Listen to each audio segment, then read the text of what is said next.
बरवा है, सर्व कामती है, हमें बाबा साहब की ये सर्व अंगणवाडी कर्मचारी ब्रिटिश लोग हैं, आजच्या या आंदोलनामध्ये प्रचंड संख्येने उपस्थित राहिला त्याबद्दल कृती समितीच्या वतीने अभिनंदन। आजच्या या आंदोलनामध्ये उपस्थित असलेले कृती समितीचे सन्माननीय सदस्य आणि एवढा मोठा पाऊस, आज तुफान पाऊस होता सकाळपासून, या तुफान पावसामध्ये सुद्धा कशाची जीवाची तमान बाळगता तुम्ही या ठिकाणी उपस्थित राहिलात त्याबद्दल अभिनंदन।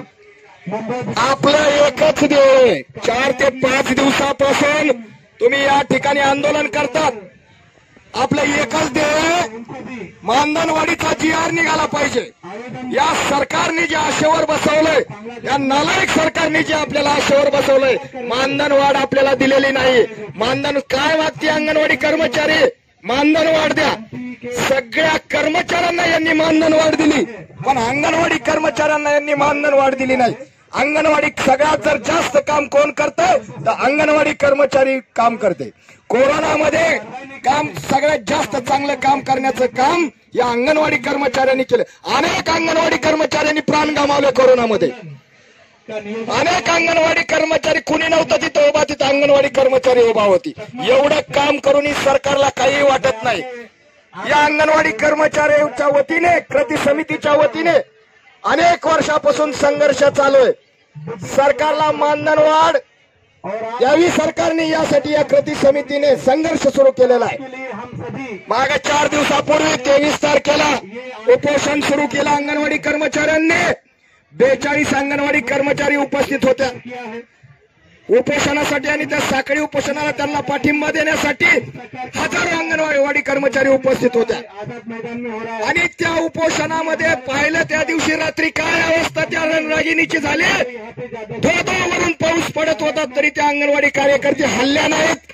अंगणवाडी कार्यकर्त्याने दाखवून दिलं की आमची काय ताकद आहे, पण आम्हाला मानधनवाढ दिल्याशिवाय आम्ही या ठिकाणी स्वस्थ बसणार नाहीत। या सरकारला इशारा आहे की या अंगणवाडी कर्मचाऱ्याचा अंत पाहू नये। आताच राजेश भाऊनी सांगितलं की जर सोमवारी मानधनवाढीचा GR नाही काढला तर मंगळवारपासून सगळ्या रस्त्यावर, या महानगरपालिकेच्या रस्त्यावर अंगणवाडी कर्मचारी बसतील आणि मानधनवाढीचा GR या अंगणवाडी कर्मचारी आणि अंगणवाडी कर्मचारी कृती समितीच काढून घेणार आहे। आणि हे का फुकट द्यायलाच का आम्हाला? आम्ही का भीक मागतो का? आमच्या हे हक्काचं आहे। आम्ही का भीक मागतोत काय? आम्ही संघर्ष करतो, काम करतो, आमच्या हक्काचं आहे। अहो अंगणवाडी कार्यकर्ते काय म्हणतोय ते अर्थमंत्री, तो किती तास तुम्ही काम करतात? 4 तास का 5 तास? त्या अंगणवाडी कार्यकर्त्याने एका सांगितलं 5 तास, ते चुकलं, बरोबर आहे? अहो तुम्ही 24 तास काम करतात। किती? 24 तास काम करतात। कोणी आलं, फोन केला, 4 वाजता फोन केला, तलाट्याने फोन केला, ग्रामसेवकाने फोन केला, कोणी फोन केला, अधिकारी आला फोन केला, कोणी आला रात्री फोन केला। अहो तुमचं ऑनलाईन तर 24 तास काम चालू आहे ना, मग काम काय 4 तास काम करते काय? मी तर म्हणतो यांना वेतन श्रेणी द्यायला पाहिजे। ही तुटपुंजी तुम्ही वाढ नाही, भरीव मानधनात वाढ झाली पाहिजे आणि यापुढे कृती समितीने वेतन श्रेणीसाठी लढा द्यावा। आणि ग्रॅज्युटीचा GR हा काही शासन देत नाही आपल्याला, कृती समितीने कोर्टात लढा दिला आणि ग्रॅज्युटीचा GR आपण जिंकलेला आहे, बरोबर आहे? आपलं ग्रॅज्युटी जिंकलेली आपण, त्याच्यामुळे यांना ग्रॅज्युटीचा GR काढावाच लागल आणि पेन्शनचा GR यांना काढावाच लागल। पण महत्वाची जी तुमची जिव्हाळ्याची मागणी, काही घरी बसून काय म्हणतात, संघटना काय करते? घरी बसूनच म्हणणारी संघटना काय करते? जे घरी 20 आज अनेक वर्षापासून काही कार्यकर्त्यांनी पाहिले मी 78 74च्या, आम्ही तर लहान होतो त्यावेळेस ताई, आणि त्या 50 रुपयापासून काम करते होते, 50 रुपयापासून। आज या कृती समिती संघटना जर नसती तर इथं 10,000 पर्यंत 10,500 पर्यंत आल्या असत्या का त्या? ते कुणामुळे आल्या?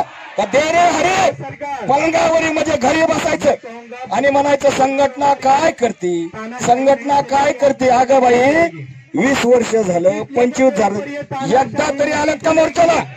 मग संघटना काय करते? अगोदर आपलं स्वतःचं आत्मपरीक्षण करायला पाहिजे आणि इथपर्यंत तुम्ही जे आलात फक्त हे कृती समितीमुळे, संघटनेमुळे आलात, कृती समितीमुळे आलात। कृती समितीचा हात तुमच्या पाठीमागे काढला तर काय होईल? कृती समिती आणि तुम्ही सर्व कृती समितीला तुम्ही साथ दिली, कृती समितीच्या पाठीमागे खंबीरपणे तुम्ही उभा आहे. अहो अशा पावसाळ्या क्षेत्रात काही मी युट्यूब चॅनल पाहिले, कोणी येतंय एकटीबाईनी युट्यूब चॅनल. अहो हे लाखो महिला कुठे गेल्या, कृती समिती कुठे गेली? युट्यूबवर असल्या पावसाळ्यात छत्र्या उगवणारे लोक क्षणाला दिसते. त्याच्यामुळे असल्या लोकांवर तुम्ही विश्वास ठेवायचा नाही. कृती समिती म्हणजे काय? महासागर आहे. अहो महासागर आहे. ह्या 7 संघटनेमध्ये हा सगळा महासागर आहे. आणि कुठं इवली चिवली बिवली म्हणजे कोणीतरी यायचं आणि टिकले मारून जायचं, असले ह्याला तुम्ही अजिबात थारा द्यायचा नाही सर्वांनी. आणि एक लक्षात घ्या, मांडणवाडीचा GR निघणार म्हणजे निघणार, हे खात्री बघा कृती समितीच्या वतीने मी सांगतो. आणि आपलं आता आचारसंहिता 10 तारखे आताच भाऊने सांगितलं की 8 दिवसामध्ये आचारसंहिता लागणार आहे. आणि जोपर्यंत आपलं ह्या लबाड सरकारवर आपला विश्वास नाही, ह्या लबाड सरकारवर अजिबात विश्वास नाही आपला, त्याच्यामुळे आता आपल्याला इथून हलायचंच नाही. आणि भाऊनी सांगितलं, राजेश भाऊने, की इथलच्या सगळी जबाबदारी इतर सगळ्या मुंबई ठाणे पालघर यांच्यावर जबाबदारी, बरोबर आहे. सगळा पाऊस चालू आहे, त्याच्यामुळे आता सगळं शिजलेलं आहे, आपण हलायचं नाही अजिबात. जोपर्यंत GR देत नाही तोपर्यंत इथंच ठाण मारून रोज यायचं आणि परत जायचं इथंच. आणि नंतर कृती समितीने सोमवारी जर GR नाही काढला, पुढे कृती समिती दिशा सांगेल. आणि जर नाही GR काढला असं तीव्र आंदोलन होईल आणि प्रत्येक रोड जाम केले जातील. त्यामुळं आता जवळ आलंय सगळं, त्याच्यामुळं आता कृती समितीच्या पाठीमागे आणि सर्व महिलांनी, अंगणवाडी कर्मचाऱ्यांनी या ठिकाणी उपस्थित राहायचं.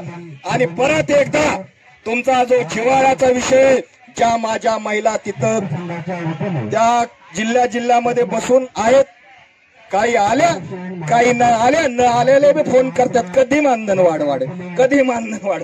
पण नक्कीच मानधन वाढणार. आणि हे सर्व श्रेय